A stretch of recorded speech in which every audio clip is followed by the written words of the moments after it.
আসসালামু আলাইকুম। আজকের ভিডিওটি হলো স্বামীর খেদমত সম্পর্কে। স্বামী এমন একজন মানুষ যে আপনার সারা জীবনের সঙ্গী, সুখ দুঃখের সাথী। মা বাবা, ভাই বোন, সন্তান সন্ততি, আত্মীয় স্বজন সবাই ছেড়ে গেলেও মৃত্যু ব্যতীত স্বামী কখনোই আপনাকে ছেড়ে যাবে না। স্বামীর সম্পর্ক মহানবী সাল্লাল্লাহু আলাইহি সাল্লাম বলেছেন, আমি যদি আল্লাহ ছাড়া অন্য কাউকে সেজদা করতে বলতাম তবে মেয়েদের বলতাম তোমরা স্বামীদেরকে সেজদা করো।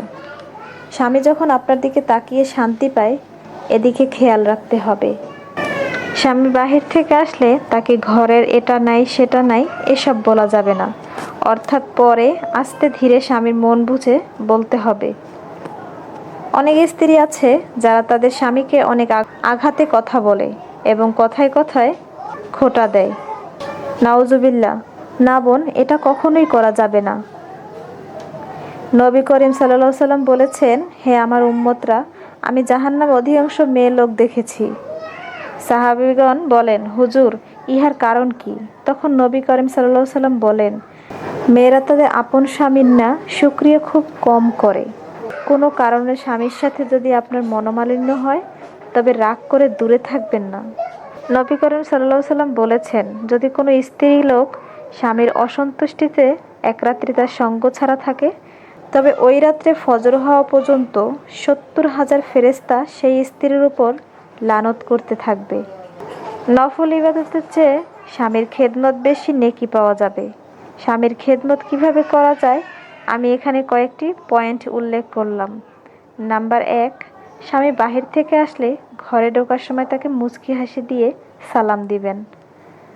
স্বামী ফ্রেশ হতে গেলে তাকে টাওয়াল, ঘরে পরার কাপড় এগিয়ে দিবেন। নাম্বার ৩, সে তার অফিসের কাপড় খুলে রাখলে সেগুলো নিজ নিজ জায়গায় গুছিয়ে রাখবে, যাতে পরের দিন অফিসে যাওয়ার সময় কাপড়গুলো খুঁজে পেতে সুবিধা হয়। নাম্বার ৪, ফ্রেশ হওয়ার পর তাকে পানি বা শরবত দিবেন। নাম্বার ৫, শরবত খেতে খেতে সারাদিন তার কেমন কাটলো জিজ্ঞেস করবেন। নাম্বার ৬, সবসময় হাসি মুখে কথা বলবেন। নাম্বার ৭, স্বামীকে খাবারের কথা জিজ্ঞেস করবেন এবং দুজন মিলে একসাথে খাবার খাবেন। নাম্বার ৮, স্বামী বাহিরে যাওয়ার সময় তার প্রয়োজনীয় সব কিছু এগিয়ে দিবেন। নাম্বার ৯, স্বামী যদি কখনো অসুস্থতা বোধ করে তবে সেবা করে তাকে সুস্থ করার চেষ্টা করবেন। নাম্বার ১০, স্বামীর পিতামাতা, ভাই বোন ও আত্মীয় স্বজন সবাইকে সম্মান করবেন ও ভালোবাসবেন। নাম্বার ১১, স্বামীর অনুমতি ছাড়া বাহিরে কোথাও যাবেন না। নাম্বার ১২, স্বামীর অনুমতি ছাড়া কাউকে কিছু দিবেন না। নাম্বার ১৩, স্বামী অপছন্দ করে এমন কিছু করবেন না। নাম্বার ১৪, আপনার কোনো কিছুর প্রয়োজন হলে আবদারের সুরে বলবেন।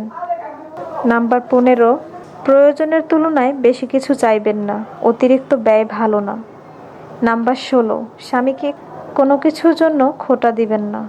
নাম্বার ১৭, এমন কোনো কথা বলবেন না যাতে সে কষ্ট পায়। নাম্বার ১৮, মিলনের সময় স্বামীকে তৃপ্তি দেওয়ার চেষ্টা করবেন। নাম্বার ১৯, ঝগড়া হলে কখনো স্বামীর মুখে মুখে তর্ক করবেন না। নাম্বার ২০, বাহিরে পর্দা করে বের হবেন, স্বামী ব্যতীত আপনার সাজ যেন কেউ না দেখে। স্বামীর সামনে স্মার্টফোনে ডুবে থাকবেন না। স্বামীর কাছ থেকে কোনো কিছু গোপন রাখবেন না, সব কিছু তার সাথে শেয়ার করবেন। স্বামীর পছন্দনীয় খাবার রান্না করে তাকে খাওয়াবেন। মাঝে মধ্যে স্বামীর সাথে রাতে বাইরে হাঁটতে যাবেন। ছুটির দিনে স্বামীর সাথে হাসাহাসি করা, গল্প করা কিংবা খুনসুটি করা, এতে তার মুডটা ঠিক থাকে এবং মনটা প্রফুল্ল থাকে। নিজেকে সবসময় গুছিয়ে পরিপাটি করে রাখবেন যাতে স্বামী আপনার কাছে আসলে শান্তি পায়, আপনাকে দেখলে যেন তার চোখটা জুড়িয়ে যায়, না মেজাজ খিটমিটে হয়।